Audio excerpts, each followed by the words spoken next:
Сите родители без исклучок да ги вакцинираат своите деца, а граѓаните да се воздржат од ширење паника на социјалните мрежи, се генералните препораки на лекарите по прогласувањето на епидемија на мали сипаници во Скопје.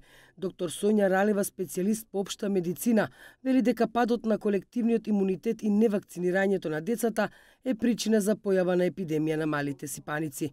Тоа е тешка инфективна болест на дишните патишта, предизвикана од вирус. Шпреса Хасани од Здравствениот дом Скопје пак вели дека сите 3 пункта што ги најави Министерството за здравство во поликлиниките Ѓорче Петров, Јане Сандански и Битпазар од завчера се отворени и функционираат непречено.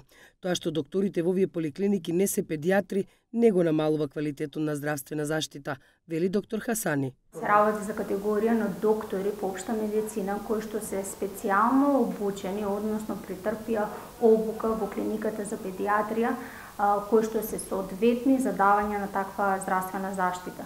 Не се работи за педиатри. Токму ваквата информација предизвика дополнителна загриженост кај дел од родителите, кои сметаат дека Министерството за здравство недоволно се обидело да ја подучи јавноста од потребата за вакцинација. Дополнителна паника меѓу граѓаните се шири со споделување на различни искуства преку социјалните мрежи.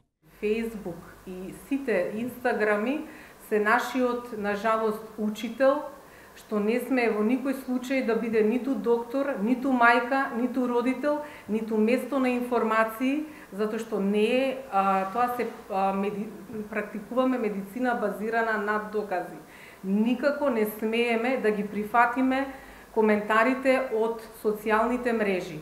Со одлука на Министерството за здравство од денеска стапува во сила привремена мерка забрана за носење на сите невакцинирани деца од МРП вакцината во сите градинки на подрачјето на град Скопје.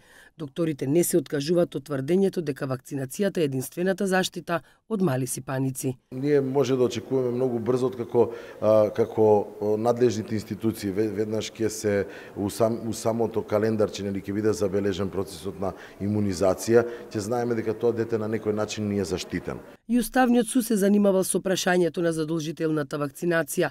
Тој во 2014 година ја отворил иницијативата со која се барало укинување на оваа вакцинација со образложение дека истата во ниту еден момент не може да се доведе под сомнение затоа што Уставот предвидува дека граѓанинот има право и должност да го чува и унапредува сопственото здравје и здравјето на другите, како и тоа дека родителите имаат право и должност да се грижат за издржување и воспитување на децата.